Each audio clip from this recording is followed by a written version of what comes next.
As so many people said multiple times leading up to Ant-Man and the Wasp: Quantumania, just because it might have a big opening weekend doesn't really mean anything with this current state of the MCU. Because as we've seen all through phase 4 of the MCU, big openings that have massive drops, that have no legs, that have no longevity, and even things that might look like they have a good opening will not go that way throughout its entire run. That's exactly what we're now seeing with Ant-Man and the Wasp: Quantumania. The media was hyping it. Oh my gosh, look at this opening weekend. Even though globally it came in $60 million under expectation, let's just focus on the domestic box office opening. Let's not talk about how it failed spectacularly in China, which you were so excited to get access to. Let's just run with this headline.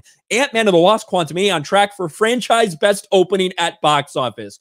Well, here we are, 3 weeks into the release for Ant-Man and the Wasp: Quantumania, and even the public or even the mainstream media is now admitting what we have said all along, but even we didn't know it was going to be this bad. Ant-Man and the Wasp: Quantumania had the highest opening weekend of the whole franchise, but also is expected to end up having the franchise lowest worldwide box office. Ant-Man, which came out in 2015, by the way, $519 million worldwide. Ant-Man and the Wasp, $622 million worldwide. Ant-Man and the Wasp: Quantumania expected to end up between $470 and $510 million. Almost like somebody said that, a week ago. This movie will be lucky to get to $500 million. And if the break-even point were 400 or 500 million, I guess you wouldn't be in full-blown panic mode. This movie, at a $200 million budget, with a massive marketing budget, factor in all the box office cuts, at a minimum, a conservative estimate is $600 million worldwide for this movie to break even. It's not even going to get close. It's going to be at least $100 million under that number. This is pathetically bad for Marvel, for the MCU, for Disney, but this is what happens when you stop focusing on entertainment and start focusing on other virtue signal topics. We've seen it play out time and time again. This one, they told us the beginning of phase 5. You have to see Jonathan Majors as Kang. It's setting up everything. They made it feel like it was the most important thing since Endgame. That's, in fact, what Kevin Feige said it was. But it didn't work. Audiences have tuned out. They're not buying this garbage anymore. And Ant-Man and the Wasp: Quantumania is on track to lose money for Disney.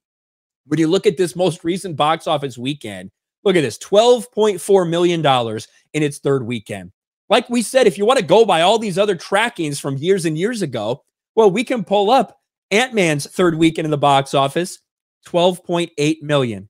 This is back in 2015, the first Ant-Man movie. What about Ant-Man and the Wasp? Oh, yeah, it's third weekend, $16.5 million. All of a sudden, Ant-Man and the Wasp: Quantumania has almost flatlined. And that doesn't even talk about how much more poor the international box office is performing.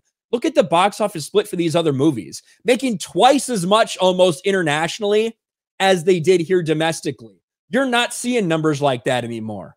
Ant-Man and the Wasp: Quantumania will lose money.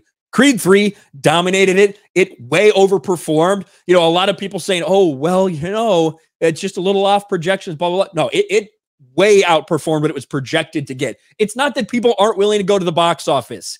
It's a Marvel problem. We are seeing this play out time and time again. And now everybody has to finally acknowledge, the mainstream media has to acknowledge, everyone who's been defending the MCU and been trying to pretend like it's some other reason why people aren't going to the box office for this, you have to accept, you have to come to the realization that this is a problem with the MCU, that they have turned fans away.